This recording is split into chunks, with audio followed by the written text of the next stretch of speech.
Hello students, आज हम आपके लिए लेकर आए हैं बहुत अच्छे टॉपिक्स। पर बच्चों, टॉपिक शुरू करने से पहले हम आपको एक बात बता दें, कोविड-19 के चलते हुए सरकार ने आपके कोर्स से कुछ चैप्टर्स कम किए हैं। तो वे चैप्टर्स हैं अध्याय 3 निर्देशांक ज्यामिति, अध्याय 5 न्यूक्लियड की ज्यामिति का परिचय, अध्याय 9 समांतर चतुर्भुज और त्रिभुज का क्षेत्रफल, अध्याय 11 रचनाएं और अध्याय 14 सांख्यिकी। तो बच्चों, इस वर्ष होने वाली परीक्षाओं में सन 2020 और 21 में ये सभी पॉइंट्स नहीं आएंगे। इसके अलावा सभी पॉइंट्स आपकी परीक्षा में आएंगे। तो अब देखते हैं बच्चों, हमने चैप्टर नंबर 2 पढ़ चुके हैं, 3 कोर्स में नहीं रहा। अब कौन सा बचा बच्चों? चैप्टर संख्या 4। तो चैप्टर संख्या 4 है बच्चों दो चर वाले रैखिक समीकरण। तो बच्चों, अब हम देखेंगे दो चर वाले रैखिक। तो बच्चों, दो चर वाले रैखिक समीकरण में दिया हुआ है प्रश्नावली 4.1। तो पहला ही सवाल है, एक नोटबुक की कीमत एक कलम की कीमत की दुगनी है। इस कथन को निरूपित करने के लिए दो चर वाले एक रैखिक समीकरण लिखिए। माना एक बुक की कीमत, माना एक नोटबुक की कीमत। तो नोटबुक की कीमत बच्चों दे रखी है।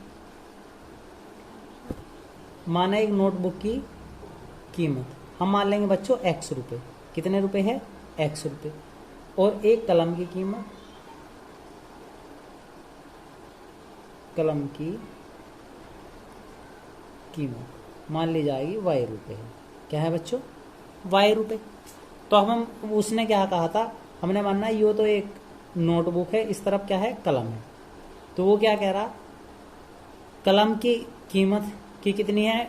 दुगनी है। कौन? नोटबुक। तो बच्चों, हमने बराबर का चिन्ह लगाया, तो दुगनी की गुना किस में कर देंगे? हम कर देंगे किस में? कलम में गुना कर दी जाएगी, जिससे क्या हो जाए? दोनों पार्ट कैसे हो जाए? बराबर। तो हमारे पास एक समीकरण बनी, 2x 2y को ले आएंगे उर्ली तरफ, कितना बनेगा? 2y = कितना? 0। तो यही आंसर आ गया हमारे पास। केवल हमें क्या करना था? एक चर वाले रैखिक समीकरण में बनाना था। तो कैसा चर है? एक चर वाला ही रैखिक समीकरण है, दो चर वाला। तो दो चर कितने हैं? एक x और एक y, दो चर हैं, पर कैसा है? जिसकी घात 1 है, ऐसे को हम रैखिक समीकरण ही कहते हैं। तो बच्चों देखते हैं नेक्स्ट।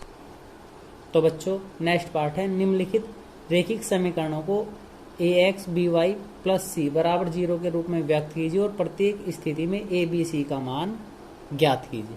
तो आपके पास एक समीकरण दी हुई है, जिसकी हम तुलना कर लेंगे किससे? ax + by = c, जो हमें दिया हुआ था। इससे हमें क्या करना बच्चों? जो भी आपको सवाल दे के रखेगा उससे तुलना करनी, यानी कि सभी पार्ट कैसे बनाने? ऐसे बनाने हैं, अपने समीकरण जैसे। तो हमें एक सवाल दिया हुआ है, क्या? 2x + 3y = 9.35 बार। तो पहले हम इसे समीकरण जैसा बनाने के लिए क्या करेंगे? 2x + 3y, ये बराबर से इस तरह पे पूरा ले आएंगे, तो कितना बनेगा? 9.35 बार = 0। तो समीकरण 1 से तुलना करने पर, समीकरण 1 से तुलना करने पर, जब हम इस पार्ट की बच्चों समीकरण 1 से तुलना करेंगे तो होगा क्या? a बराबर, देखो x तो a बराबर कितना बना? 2, y तो b बराबर कितना आ गया? 3, और c बराबर क्या बचा बच्चों? टोटल पार्ट बच गया, ये क्या बचा? -9.35 बार आंसर। तो हमें क्या करना है? केवल बच्चों जो समीकरण दी हुई होगी उसकी अपनी इस दो चर वाली रैखिक समीकरण से तुलना कर लेनी। देखते हैं नेक्स्ट पार्ट। तो नेक्स्ट पार्ट बच्चों हमें दे रहा है x - y/5 - 10 = 0। तो अब की बार तो सवाल सही लिखा हुआ। तो हमारी समीकरण क्या है? ax + by + c = 0 से तुलना करने पर। तो जब हम इससे तुलना करेंगे तो x तो सेम है, a बराबर कितना बनेगा बच्चों? 1, y देखो यहाँ भी y यहाँ भी y, तो b बराबर कितना बचा बच्चों? -1/5, और c बराबर बचेगा। और बच्चों c बराबर क्या बचा हमारे पास? शेष पार्ट कितना है यहाँ पे? -10। तो आंसर। तो एक तरीका तो यह है बच्चों, हम इसकी डायरेक्ट तुलना करने में, या एक तरीका था इसके बटे एलसीएम ले में और तब हल करके इसका आंसर आवा ले। देखते हैं। तो बच्चों माइनस 2x प्लस 3y बराबर 6। पहले से समीकरण जैसा बनाने के लिए minus 2x plus 3y minus 6 is equal to 0, जो आपको समीकरण दे दी। अब इसकी तुलना हम किससे करेंगे, ax plus by plus c बराबर 0 से तुलना करने पर, क्या करने पर बच्चों, तुलना करने पर।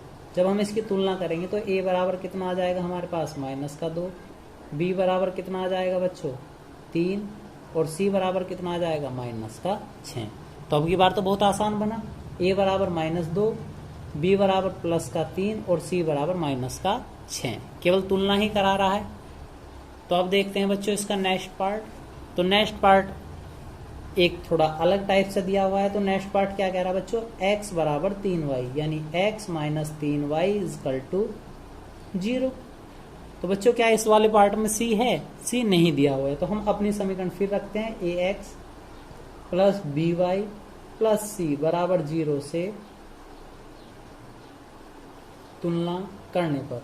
तो a बराबर कितना बचेगा बच्चों, a बराबर बचेगा यहाँ से 1, क्योंकि x तो सेम है, यहाँ पर कुछ था ही नहीं, तो a बराबर कितना बना a, और b बराबर y तो सेम है, यहाँ कितना बचेगा माइनस का 3, और c बराबर, बच्चों c तो ऊपर है ही नहीं कहीं भी, जब c नहीं है तो ऐसे पद में हम रख देते हैं उसका मान क्या, 0। तो हमारे पास बना a बराबर 1, b बराबर -3 और c बराबर कितना बच्चों 0। तो बच्चों नेक्स्ट पार्ट फिर से दिया हुआ है, 2x बराबर -5y। तो हम बनाएंगे 2x plus 5y is equal to कितना 0। ये माइनस में था, दूसरी तरफ ले आए प्लस में। अब हम इसकी तुलना फिर ax plus by plus c बराबर 0 से तुलना करने पर, तुलना करने पर। तो तुलना करने पर a का मान कितना हो जाएगा बच्चों 2, और b का मान कितना हो जाएगा 5, और क्या c का मान दिया हुआ बच्चों, नहीं दिया, तो c का मान रहेगा 0। ठीक है, उम्मीद है आपको समझ आ रहा होगा। अब देखते हैं next part, 2x plus 2 is equal to 0। फिर से तुलना करेंगे, ax plus by plus c is equal to 0 से तुलना करने पर। जब हम बच्चों इससे हम तुलना करेंगे तो हमारे पास पार्ट बनेगा, a बराबर कितना 3, b बराबर, अब की बार y का गुणांक है ही नहीं, जब y का कोई गुणांक नहीं है तो b का मान हो जाएगा 0, और c का मान हो जाएगा c इजकल टू कितना 2, आंसर। ठीक है बच्चों, अब चलते हैं नेक्स्ट पार्ट की तरफ। तो बच्चों नेक्स्ट पार्ट है y माइनस 2 बराबर 0। हम इसकी तुलना करते हैं, ax plus by plus c is equal to 0 से तुलना करने पर। जब हम इसकी तुलना करते हैं तो x का गुणांक, यानी x तो है ही नहीं, तो a बराबर कितना बनेगा बच्चों 0, y दिया हुआ तो b का मान कितना बन जाएगा यहाँ से 1, और c का मान कितना बनेगा माइनस का 2, आंसर। तो डायरेक्टली तुलना करनी थी, बस बच्चों ध्यान रखना जो पद नहीं दिया हुआ होगा जब हम तुलना करेंगे तो उसका मान कितना रख देंगे बच्चों, 0 रख दिया जाएगा। इस चैप्टर का, इस वाली प्रश्नावली का लास्ट पॉइंट दिया हुआ 5 माइनस 2x। तो हम क्या करेंगे बच्चों, इस 5 को इस तरफ ले आएंगे, 0 बराबर 2x माइनस 5, और इसे हम कैसे भी लिख सकते हैं, 2x माइनस 5 बराबर 0। भाई 0 इसके बराबर है या यो 0 के बराबर, दोनों चीज सेम है। अब हम इसकी तुलना फिर करते हैं, ax plus by plus c बराबर 0 से तुलना करने पर।